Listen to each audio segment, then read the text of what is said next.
झारखंड में जेटेट भाषा को लेकर राजनीतिक विवाद इन दिनों काफ़ी चर्चा हो रही है और काफ़ी जो है राजनीतिक बयानबाजी चल रही है। और इसी क्रम में गोड्डा के पूर्व विधायक अमित मंडल ने भारतीय जनता पार्टी के प्रदेश कार्यालय में जेटेट में जो भाषा जिनको शामिल किया गया है उनको लेकर के उन्होंने प्रेस वार्ता की। प्रेस वार्ता के माध्यम से अमित कुमार मंडल ने बताया कि सरकार को भाषा की जानकारी ही नहीं है कि किस क्षेत्र में कौन सी भाषा जो है बोली जाती है।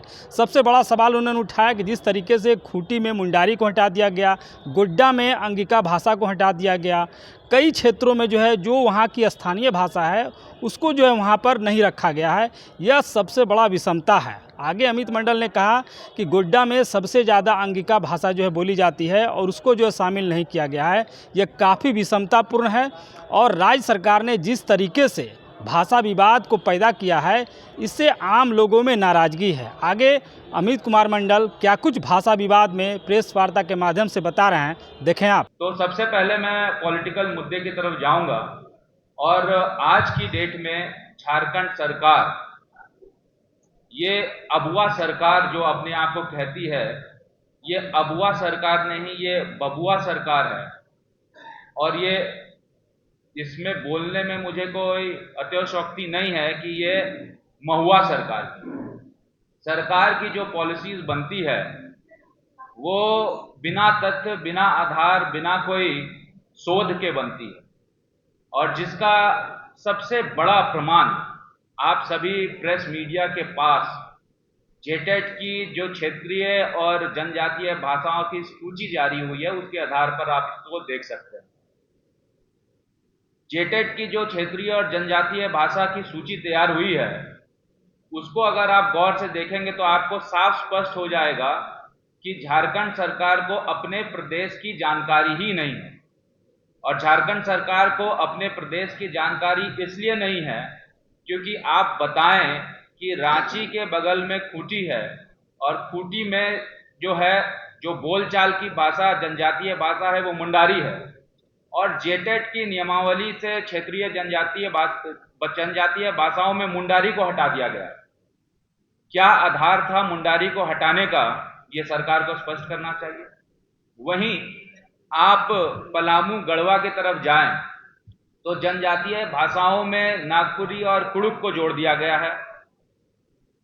ये हो सकता है कि कुछ पॉपुलेशन पॉकेट में पॉपुलेशन वहां नागपुरी और कुड़ुक बोलते हैं, लेकिन बहुसंख्यक जनसंख्या गढ़वा में, पलामू में जो है भोजपुरी बोलती है। और भोजपुरी भी कहा जाए, पलमुआ भोजपुरी बोलती है, ये कहना और ज्यादा सटीक होगा। सरकार को इसकी भी जानकारी नहीं और सरकार ने भोजपुरी को पलामू गढ़वा से भी हटाने का काम किया। वहीं आप संथाल की तरफ जाएं तो वहां पे तो अन्याय हो गया।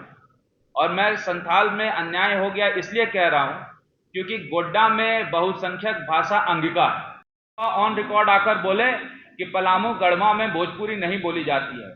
मैं अनंत नारायण देव जी से कहूंगा कि वो ऑन रिकॉर्ड आकर बोले कि पलामू गढ़वा में भोजपुरी नहीं बोली जाती है। मैं कालीचरण सिंह मुंडा से आग्रह करूंगा कि आप ऑन रिकॉर्ड आकर बोले कि खूंटी में मुंडारी बोली नहीं जाती है। मैं दीपिका पांडे सिंह जी से ऑन रिकॉर्ड आकर कहूंगा बोलने कि गोड्डा में अंगिका बोली नहीं जाती है।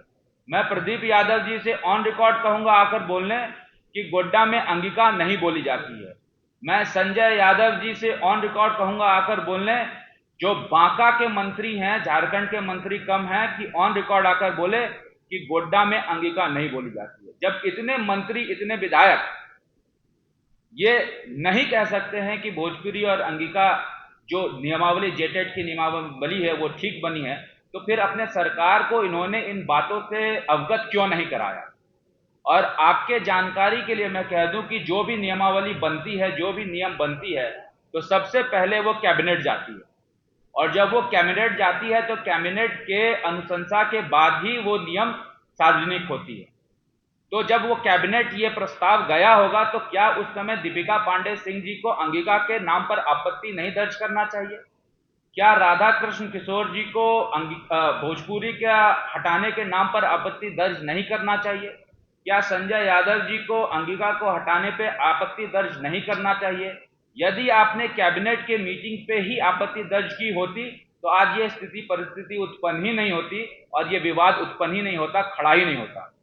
वहीं मैं ये भी कहना चाहूंगा कि गोड्डा में यदि कुरमाली हट जाता है तो ये जेबीकेएसएस जो कि चीख चीख के 2020-21 में धनबाद और बोकारो में आंदोलन कर रहा था, क्यों नहीं आप अभी मुखर होकर गोड्डा से कुरमाली को हटाने का विरोध कर रहे हैं?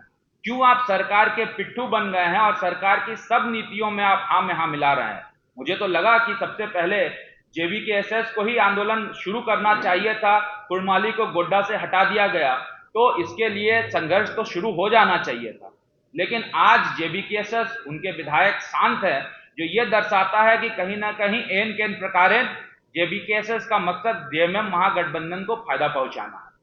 वहीं आप चीजों को और एनालिसिस कीजिएगा, इन डेप्थ जाइएगा, तो ये भाषा विवाद उत्पन्न करने का मेन वजह क्या है, ये आपको समझना होगा। दोस्तों, जैसा आप जान रहे हैं कि झारखंड की अर्थव्यवस्था चरमराई हुई है और मैया सम्मान योजना के द्वारा जो राशि बांटा जा रहा है, सरकार को आने वाले समय में विकास की योजनाओं को, अपने कर्मियों को वेतन के भुगतान में दिक्कत, परेशानियां, कठिनाइयां होने वाली है। और इसी को देखते हुए सरकार इस स्थिति में नहीं है कि आने वाले समय में सरकारी नौकरियां यहाँ के युवाओं को दे।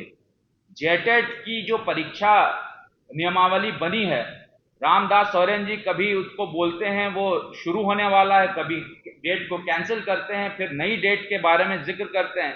तो ये सारा का सारा असमंजस ये बता रहा है कि सरकार नौकरी देने के लिए तैयार नहीं है। और सरकार जब नौकरी देने के लिए तैयार नहीं है तो सरकार इस तरह के विवाद में जानबूझकर पड़ना चाह रही है ताकि कल की डेट में कोई भी कोर्ट जाए और नियमावली पे फिर सवालिया निशान खड़ा हो जाए और जो नियुक्ति नौकरियां आने वाली है उस पर ग्रहण लग जाए। ये सरकार की मंशा है। और आपको याद होगा कि ये सरकार जानबूझकर चीजों को गलत और दिग्भ्रमित करने का कार्य करती है।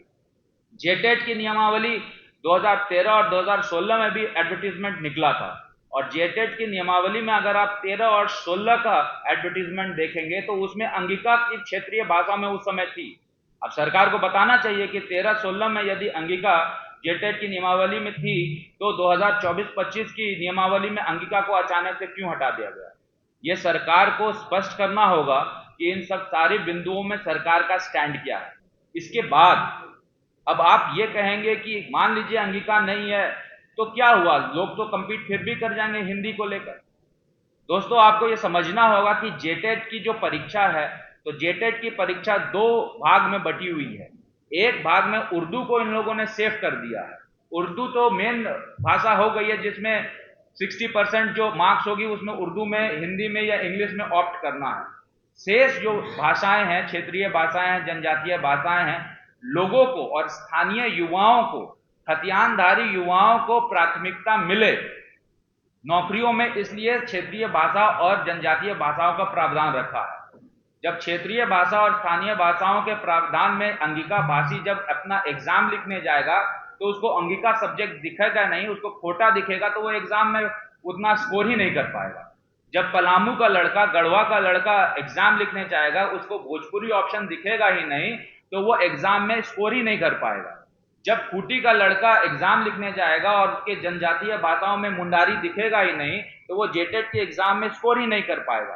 तो वैसे खतियानधारी जिनको प्राथमिकता मिलनी चाहिए इन क्षेत्रों के, वो ठगा सा महसूस अपने आप को उस समय करेंगे।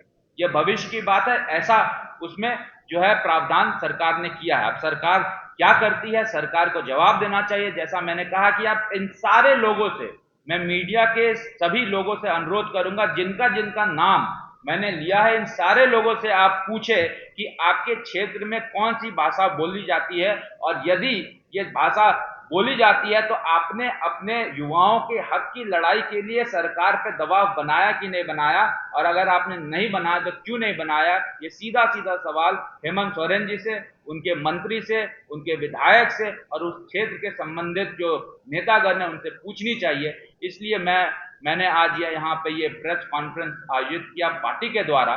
पार्टी का स्टैंड इसमें क्लियर है, पार्टी किसी भी भाषा का विरोध नहीं करती है।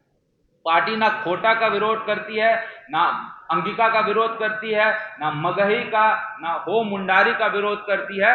पार्टी सिर्फ इतना ही कहती है कि जो भी इस क्षेत्र की भाषा है, जो झारखंड प्रदेश की भाषा है, उस भाषा का सम्मान होना चाहिए, और भाषा का सम्मान यदि नहीं होगा तो भारतीय जनता पार्टी आंदोलन करने के लिए बाध्य हो जाएगी, क्योंकि युवाओं की हक की लड़ाई यदि किसी ने शुरू की है तो वो भारतीय जनता पार्टी ने इस विवाद को खड़ा करके, इस मुद्दे को खड़ा करके शुरू किया है, और इस मुद्दे पे सरकार को झुकना होगा।